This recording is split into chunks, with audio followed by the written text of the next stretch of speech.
Hello, I'm Becky Saif. Welcome back to my YouTube channel. In this video, I'm going to show you the difference between saturation and distortion. We're going to break down saturation, what it is, all the different types, and then I'm going to show you the difference between saturation and distortion, and I'm also going to throw in overdrive as well.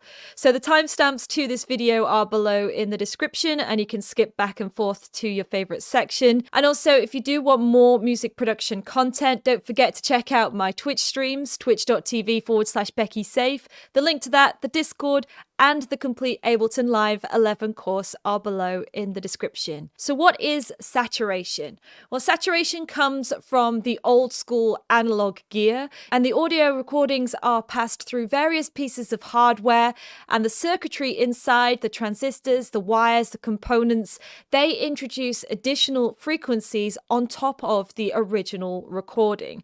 And these are known as harmonics. Harmonics on top of the fundamental and whatever harmonics are in the original audio recording. So if you don't know what fundamentals and harmonics are, let's jump into Ableton and I'll show you. So I have a pure sine wave in the top track here. This is a sub, so it's at a sub frequency. If I load up Span, which is free, so if you ever want to download a spectral analyzer for free, Span is a brilliant one to use. Lots of people use it. So I'm just going to press play on this pure sine wave on the top track. And you can see here that we have one bump, one frequency. And this is our fundamental frequency. Now at this frequency, it's pretty low for the ear to hear it. And unless you have a subwoofer or sound systems that will go as low as this frequency, anything like headphones, I can hear it on these headphones at the moment. If they have a frequency range that goes down to this frequency, that's great. But if you have things like laptop speakers or a car stereo or even little headphones, chances are they're not going to have the sub-frequency range response in those particular audio systems. So whoever's listening on laptop speakers might not be able to hear this frequency. So we can use saturation to add in extra harmonics. So at the moment this is a fundamental. If I turn on Ableton's Saturator and then start to increase the drive, you'll see now that we have extra peaks. This first one is our fundamental, and these afterwards are the harmonics. And you can hear now that this pushes the sound into the middle of the frequency spectrum. And what happens when you introduce saturation and add these extra harmonics is not only do you change the characteristics of the sound, but you also make it more audible on things like laptops and little headphones. So this is why you would generally add saturation to a sub bass, because it's generally not going to be able to be heard on little cheap systems, and you want it to be heard by your audience. Whereas in a nightclub, the sub without the saturation probably still will be heard and felt. But you want it to be heard and felt across every different type of sound system. So far, we've learnt that saturation is introducing extra harmonics to a sound, but there's actually two different ways you can introduce harmonics. There are odd harmonics and even harmonics, and they are multiplications of the original fundamental frequency. So let's go back into Ableton. I'm going to turn off the saturator. We now have a different saturation plugin. It's called MSaturator from Melda, and this is currently set. You can see here harmonics at the bottom. We have the option to introduce the second, the fourth, the third, and the fifth. And they are multiplications of the original root frequency. So I'm just going to turn this off for the moment. I'm going to play you our original root frequency, which is an F. And if you hover over in Span, you'll see at the top, we have the frequency in hertz, and we also have the key. So F1 is around 44.2. Now, if you want to get an accurate frequency, you can use this chart. So this chart here, I'll leave a link to it below in the description. You have exact frequencies of all of the notes. So F1 is actually 43.65. So come off here. I'm going to now introduce even harmonics. So even harmonics, we have an F here, and we also have an F here. So I'm going to take that chart. It's around 175 for F3, and remember it was around 44 for the original F. And we come here, we have 43.65. We're going to get a calculator and we're going to divide F3, so 174.61 divided by 43.65, and this gives us 4. So we now know that this peak here, this harmonic, is a 4. It's an even harmonic of our root fundamental frequency. So that's how we know that the MSaturator, because I've increased the 4th and the 2nd, we're actually getting even harmonics. So this is the 2nd and this is the 4th. So even harmonics are 2, 4, 6, 8, 10, 12, and so on, and then odd harmonics would be 3, 5, 7, 9, and so on. So even numbers and odd numbers. So let's take a look at odd harmonics. So I'm going to close the MSaturator, which is free, so if you want to download that, you can. And the saturation knob, which is also free from Softube. Let's open this one. I'm now going to show you odd harmonics. So we're going to increase the saturation.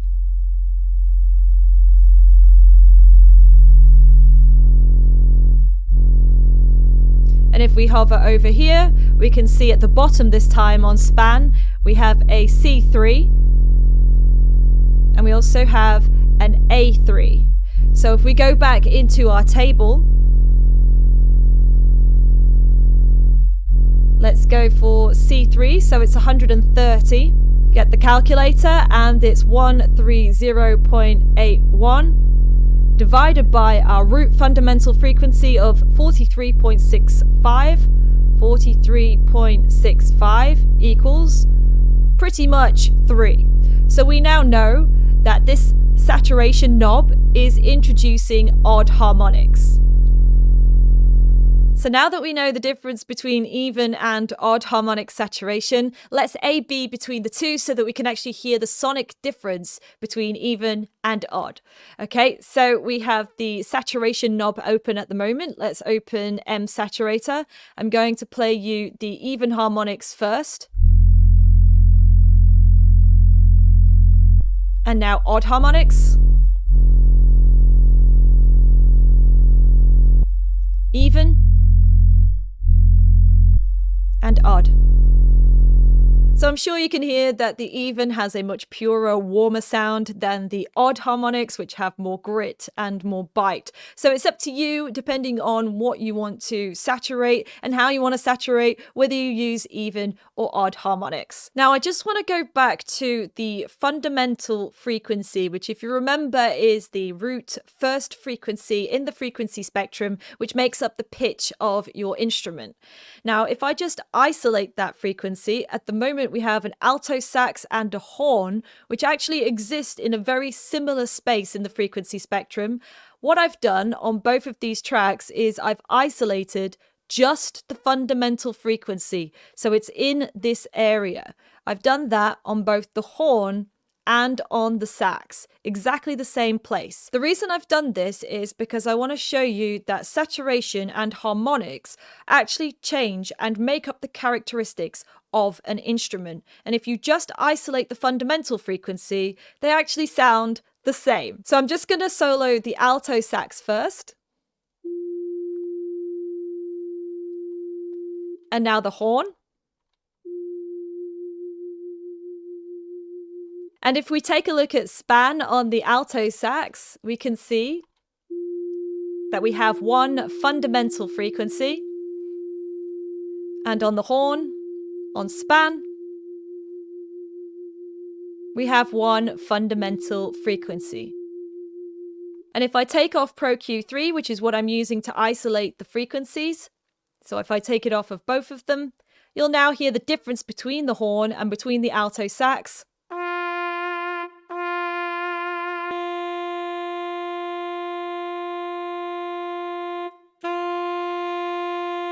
And the reason being is because we've now introduced the extra harmonics which make up the characteristics of those instruments. So the fundamental is the frequency and the pitch, and the harmonics is the characteristics which tell you what that instrument actually is. It is the difference between the two instruments.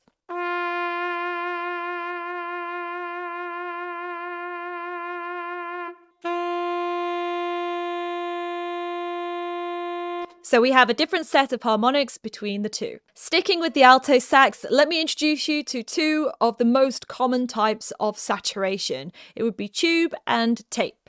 So into the alto sax, we have Saturn 2 from FabFilter. Let's open this up. So at the moment we have clean tape. I have another instance of span afterwards, so we can see the difference between the two. I'm going to press play. And let's move to tube.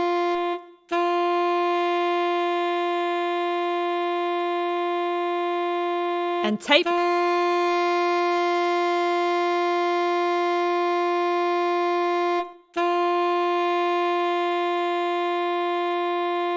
So these are two different types of saturation which come from the analog gear that we first spoke about in the beginning of the video.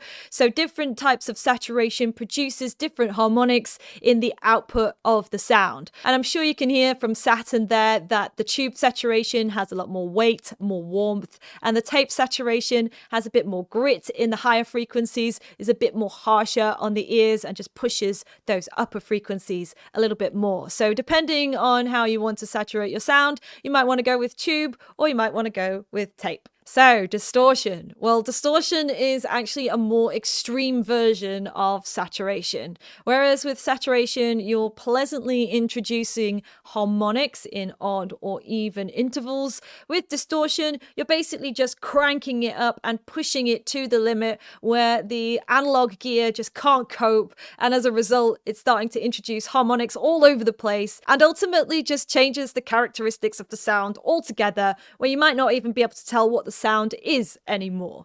So back onto our sub channel, and on here I have Isotopes Trash 2. Let's just listen to the sub with the fundamental.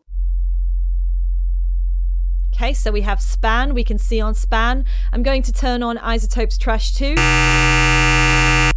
and off. If we actually take a look at what it's doing, so if we come into here, I've got it on Distort and Crunchy Taco. I've also pushed up the drive. So if we push up the drive a little bit more, I'm just going to turn down the track because it's going to get a bit loud.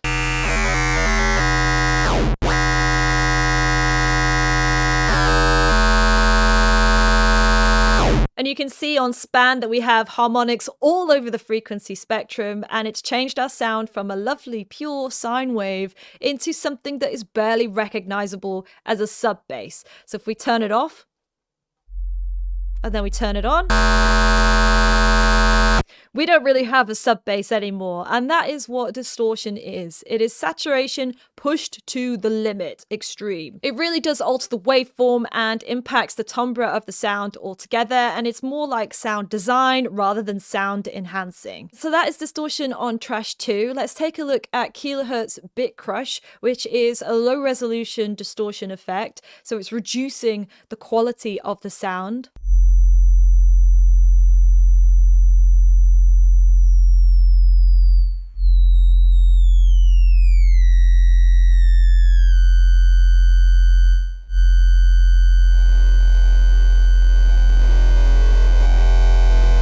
So what that's doing is it's reducing the resolution or bandwidth of the digital audio data, and it's just crushing it, and bit reduction, and it's just making it gnarly and nasty. And again, it doesn't sound like our original sub sine wave.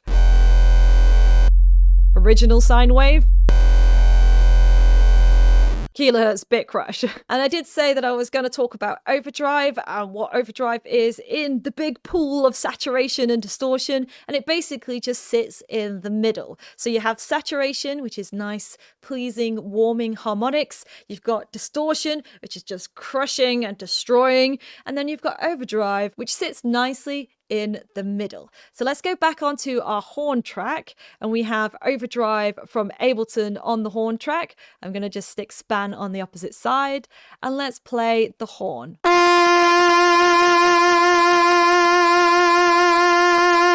And without overdrive, with overdrive. So you can tell that we still have that horn sound. It still sounds like a horn, but it's just pushing it extra just up to the point where distortion is about to kick in. So that is overdrive. You have saturation, overdrive, and distortion. The conclusion is that saturation is just a more subtle form of distortion. It comes from old analog gear where you would pass the signal through and additional harmonics would be placed on top from the result of passing through transistors and wires, and the output signal would be more harmonic rich. It changes the characteristics and the timbre of the sound, but not so much where it destroys it, whereas distortion is pushing it to the limit and changing the overall timbre altogether. Saturation is also really great if your sounds are in the lower end of the frequency spectrum, as pushing saturation and introducing those harmonics will make your sound more audible. And that's it for today's video. I hope you enjoyed it. If you did and you like my presenting style, be sure to check out the complete Ableton Live 11 course. The link to that is below in the description, and also jump in the Discord and the Twitch community. All the links to all of those are below as well. I'm Becky Saif. Thank you for checking out the video. Be sure to like and subscribe and comment. It boosts the YouTube algorithm, and I will see you for another video. Thanks. Bye.